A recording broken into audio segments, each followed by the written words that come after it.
Hello again, this is Shorty, and this video is from the Complete Book of the Zodiac for anyone who has a moon in Cancer. To have a moon in Cancer is to be soft as a damp sponge and every bit as sentimental. It is to want more than anything else in the world to protect and care for the people, items, causes, beliefs that mean the most to you. And it is also, oddly enough, to have a thick skin. The very fact that you recognize how vulnerable you are deep inside makes you determined not to be a sucker for every sob story. You pretend to be like the character in the Paul Simon song who says, "I am a rock. I am an island." You often convince others and even yourself of this. But every so often the inner ocean of emotion sends a tidal wave crashing over a shore that's not so sure. Then your no-nonsense, don't mess with me facade cracks to reveal a quivering bundle of concern. You'll do almost anything for anyone when you're in such a state, no matter how counterproductive. A psychologist might say that all of this has something to do with your mother. An astrologer would dispute whether the chicken came before the egg, but they both would agree that no male or female with the moon in Cancer ever has ambivalent relationship with the woman who gave birth to them. There may be extreme resentment or intense adoration, but there's certainly some tremendously powerful feeling, which in turn, I suppose, is why you often find yourself needing to fight so hard against a sense of guilt, a constant need to earn approval, or an inappropriate desire to mother those around you. Sensitivity is your middle name. Try, though you may, to shorten it to sense or leave it off your signature completely. The tag comes back to haunt you. What other people feel about you counts for so much that you seem to spend your whole life erecting and maintaining complex self-defense mechanisms. Sometimes you try being bombastic. You figure if you're enough of an extrovert, nobody will be able to find the chink in your psychological armor. Sometimes you go to the other extreme and withdraw completely, on the basis that if you don't ever have anything to do with anyone, you can't possibly cause offense. None of it works. Where some people have an insatiable appetite for sex, power, or money, the moon in Cancer gives you an unquenchable thirst for reassurance. You even have been reassured about the fact that it's all right to need reassurance. Unless your closest loved ones are all aspiring saints, they may occasionally tire of giving it to you. None of this, I hasten to add, makes you a wimp. In a funny way, it might be better off if it did. But almost in spite of yourself, you are forever making bold statements or embarking on adventurous escapades. This is because the moon's influence comes and goes in phases. When you're on one of your ups, there's no stopping you. You'll take on enemies twice your size and go to outrageous lengths to defend the rights of the people that you care for. But then you'll suddenly realize what you've done and stop yourself before you go too far.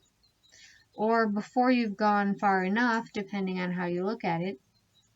Only when your protective instincts are awakened do you feel safe to open the emotional floodgates of your heart.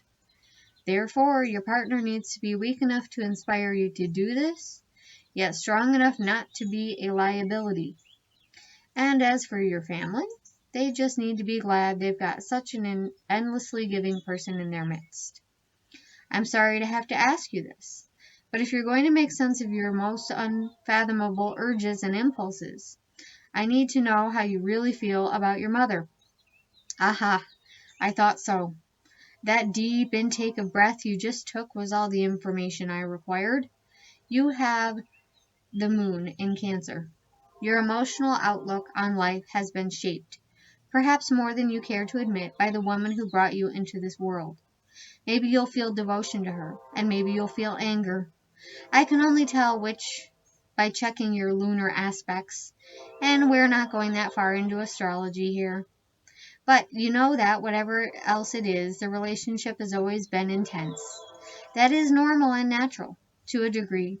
It is so for all of us. Freud, Jung, and other great psychologists were mining a rich seam when they began to hypothesize that our behavior patterns can be traced back to very early childhood. But where most children go through a phase of being unable to separate their own identity from that of their primary parent, followed by a healthy stage of rejection before eventual reconciliation in adulthood, lunar Cancerians take longer than most to arrive fully at the latter point. You may have traveled to the corners of the earth, or you may never have left home. Geography has nothing to do with this psychological tie, and there is nothing with it unless it happens also to be the cause of a sense of guilt. Many positive celestial developments have already developed in you on most stages, and I predict you will eventually go through a series of experiences and inner realization processes that will help you go a long way further towards letting yourself off the hook. Okay, so that was for everyone who has their moon in Cancer. And if you have the moon in Cancer and the sun in Aries, you're an original hard nut with a soft center. You're also born leader, which is just as well because you hate taking orders. Taurus, you care passionately and deeply about people in your world. Your loyalty is unshakable. Your generosity, most impressive. Sun in Gemini, you like to pretend that your every decision is totally logical, but actually you're a tremendously intuitive and very successful operator. Sun in Cancer, you either wear your heart on your sleeve or you never let anyone see it at all. You're very giving but rarely agree to accept anything from anyone. Sun in Leo, your moon in the sign of the sensitive crab doesn't need a shell to retreat into. It just lets your tough Leo persona fend off all enemies. Sun in Virgo, you try hard not to let others realize you're so soft, in case they take advantage of your good nature, but you usually fail to convince them. Sun in Libra, you go out of your way to protect those you love from things they don't need to know, such as how worried you often are. Sun in Scorpio, you love to learn as much as you can about what life is really all about. You're open-minded and at ease with yourself. Sun in Sagittarius, you're a deep philosopher, though you're also wise enough to recognize that none of us lives by theory alone. We have to trust what we feel. Sun in Capricorn, you're deeply loyal to those that you love, and you're happy, if not actually to give a partner the upper hand, certainly to let him think he's got it. Sun in Aquarius, you worry a great deal about letting other people down. Consequently, you're very dedicated and discriminating about what you promise. Sun in Pisces, you've got a sunny disposition and a desire to help life light, happy, and simple.